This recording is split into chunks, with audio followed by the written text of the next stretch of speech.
real quick, this is my alt channel, and my main channel is in danger every day of getting banned as a result of talking with these amazing people very candidly. So please do me a favor and subscribe down below. Helps me out a lot. Get the hell on it, doggone it. Assassin's Creed was announced, and Assassin's Creed, you play the new Assassin's Creed game, Shadow, which, no pun intended, you play as a black dude, and he was a, what are they called? Regents? I forget what they were called. It's not a samurai. It's like a samurai's helper. I forget what they're called. Anyway, somebody in the chat will get it. But that's where he stands historically. And Ubisoft makes this game where you play as this character who happens to be black, and it just so happens that also you're going around Asia, and your retainer, thank you. You're going around Asia killing Asian people, which is hilarious because the Stop Asian Hate thing.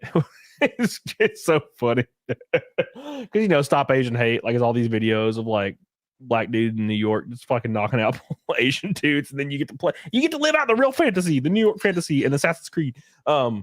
No, but some people were very, very upset at this, specifically Japanese people.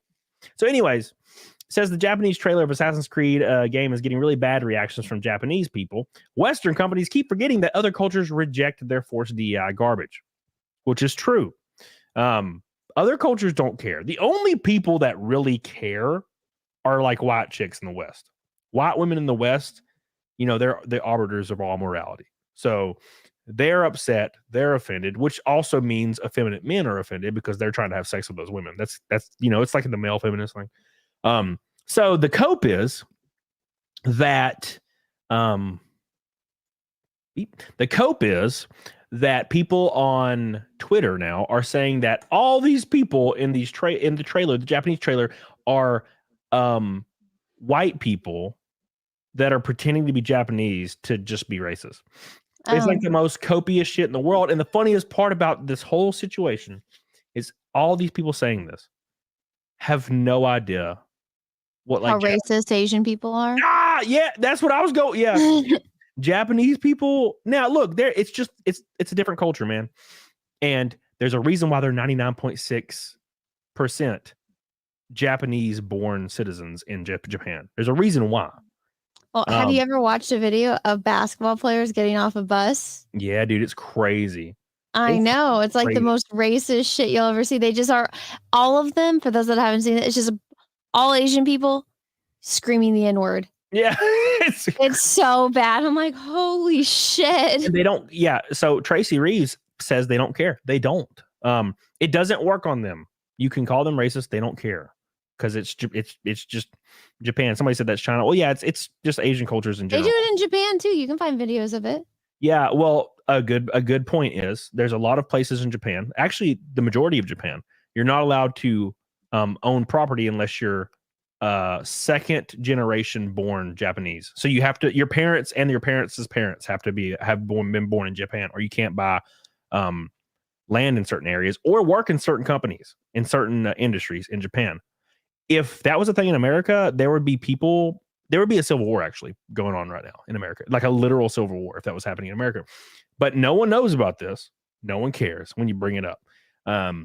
And the issue is that these people completely push back against, the whole forced diversity thing. They don't care. You can call them racist. There's actually a really funny video that came out, and it's like a lady, and she goes to Japan, and she's filming with her phone because, she's from the West, so she has to make a scene. And she goes up to a club, and they wouldn't let her into the club. And she's like, "This is why are you not letting me in?" And the club has a sign on it that says, "Japanese only." It's a Japanese only club. You have to be Japanese to go in. And she was like, "That's racist." And the Japanese people couldn't even fathom what she was talking about. They're like, "What do you mean it's racist? It says Japanese only on the door." And she's like, "That's racist." And they're like, "No, it says Japanese only. You're not Japanese." It's the rule. Yeah. And then she calls the police, and the police show up, and she's like, "This is racism." And the police look at her and look at the sign, and they go, "It says Japanese only."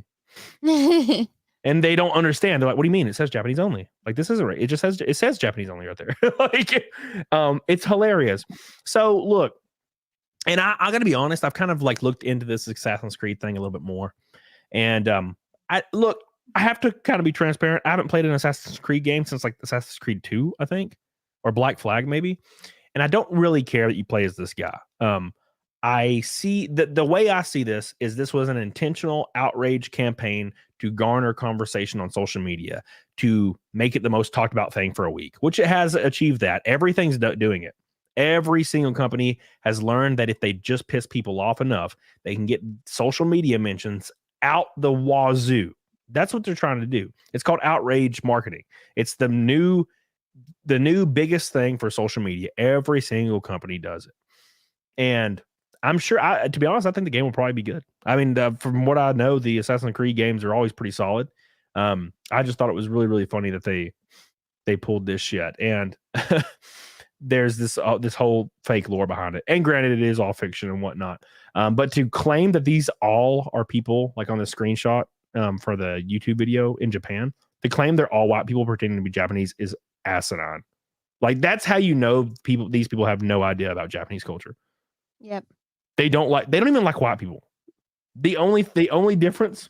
Okay, so actually, one of my friends used to live in Japan, and she's, Asian and white. And keep in mind, she's mixed. So she lived in Japan for years, and she'd always told me about all this kind of shit going on in Japan. And she said like men would not date her because it's disrespectful to their family because she's not fully Japanese.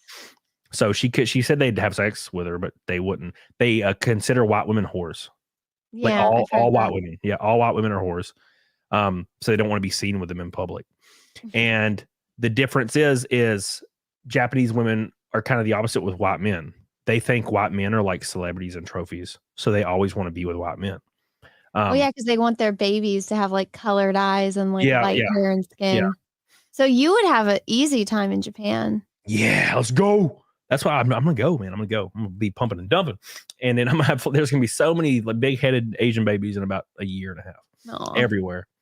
Anyways, so she tells me all these things, and she's like, but if it's any other denomination of race, like, it is absolutely no go.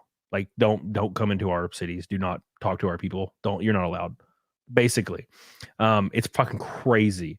And then these people that are obsessed with anime, you know how it is. They think like they all go there. These weebs, for some odd reason, think that Japanese people are all tolerant and loving and the most perfect society to live in, and then they go there as not a white person, and they are like, "Wow, it's actually really racist here." I saw a TikTok, which I don't watch TikTok, but a reel.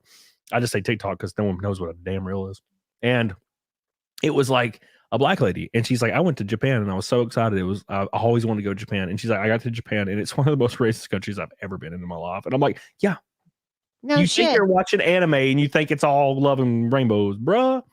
You may hate the West and the countries you live in the West, but they are easily the least racist countries on earth. You've just never been anywhere else. All these people just assume America's super racist because they're on social media getting radicalized all day, every day by fucking the algorithm that pumps it into your brain. But then you go to any other country on earth that is not in the West, and you just, like you said, get off a bus and you're like, wow, I'm finally in Russia. And then people point and just say the N-word. And you're like, what? Oh my God. I thought they were going to be nice. No, you don't. You're not in America anymore, baby. You ain't in Kansas anymore. Sorry. It'll make you appreciate America. For all those people that are like, America's the worst country ever, it's like, you don't have to stay here. You can move. There's plenty of people that immigrate every single day. Go to a different country then. Go see how you're going to like it in a place like Japan. Go try it. Go to Uganda and you'll see what happens. Ooh. I don't know if I like it here. Even even African people don't like, other races. They don't even like their own race from other countries. They're like, nah, fuck them. We don't like these people. It's like, what? You look the same. It's like, no, we don't like them. It's like, I'm confused. It's all like all those ultra feminists that like are all pro whatever. It's like, why don't you go to Saudi Arabia and see how it works out for you? Oh my God. They're like, yeah, it's like you're protesting over things that don't actually exist in America. Like, the pay gap and not the earnings gap. You'll protest over shit like that. And you'll bring your titties out. But anybody mentions the Middle East, you're like, oh, well, that's actually like, that's their religion, and we shouldn't talk about that. It's like, bro, culture. Go out there and take your boobies out and see what happens. They'll chop both of them off and kill you in front of God and everybody. while saying crazy shit you can't understand. It's gonna be terrifying. It's gonna be the seventh circle of hell. Slippers Bacon says calling Yasuke a samurai could be based on a misunderstanding. Historians were likely confused by passages about him having the longest sword in Japan. What the fuck? Now that's probably true though. Thank you, Slippers of Bacon. Slagula says, "Here's 5 for the Goomba. Soon you'll be as good as Danica Patrick." Hey, Danica Patrick got 2 top 10s in her career, and I have 2 top 10s now. Look at that. Thank you, Slagulus. Matthew Fortune says, "I remember this one time I went to Mexico with my friends, and we went to this small little Mexican Spanish town, and I never got more glares in my life ever. It really put things in perspective how lucky I am to live where I do. We get too comfortable. We get way too comfortable. And it takes things like 9/11. So I remember being a kid at 10 years old, and I heard about racism and stuff when I was 10. And I heard it I remember I was quite literally 10 years old, and the news would be on, in whatever room in the house, and it's so divisive, right? And then 9/11 happened, and everybody was fucking hand in hand for 3 years. That you didn't hear about shit for a while. Now, what if World War III just splits out? You best damn believe within 2 days, there's no trans people won't exist anymore. They'll be like, never mind. I suddenly really enjoy just not dying all the time. And all of the women are just going to all of a sudden be like trad wife. Yeah. It's like you could either stay at home and clean, or B, you can be drafted. No, they're all just going to get pregnant because they don't want to go to war, because they all fought for women to have equal rights in the military. And it's like, all right, you want to go be a combat soldier? Go right ahead. Yeah, that shit goes away. And it's when you're comfortable. Look, I mean, the whole point is strife builds a person. Breaking through that strife leads to fulfillment. We live in such a comfortable time. It's hard. There is no strife. So we have to make up strife to feel fulfilled. That's why people are currently protesting for the most random asinine shit all the time that no one cares about. It's like people protesting to be called a different fucking pronoun. It's like no one cares. No one cares at all. And it's like people are trying to create legislation around this. That's what's pissing people off. As soon as a bomb drops, that shit is, dude, if a bomb drops, it'll be 1961 tomorrow. People will be like, yeah, I'm a guy. I don't care. That shit's gonna be gone so fast, because suddenly those things are really menial and they don't mean anything anymore. Or we'll get lucky, and all of those people that are wackadoos will go to Canada. They'll all go to Canada and Mexico, and they can deal with them. The Mexicans will probably kill them, and the Canadians will just completely dissolve as a country. I don't know how you, dude. I was talking to somebody from Canada the other day, and they told me that their rent was $2,800, and it was for a 1-room studio apartment, and their taxes were so high they could barely afford to live. And I was like, damn, that sounds terrible. Jesus Christ.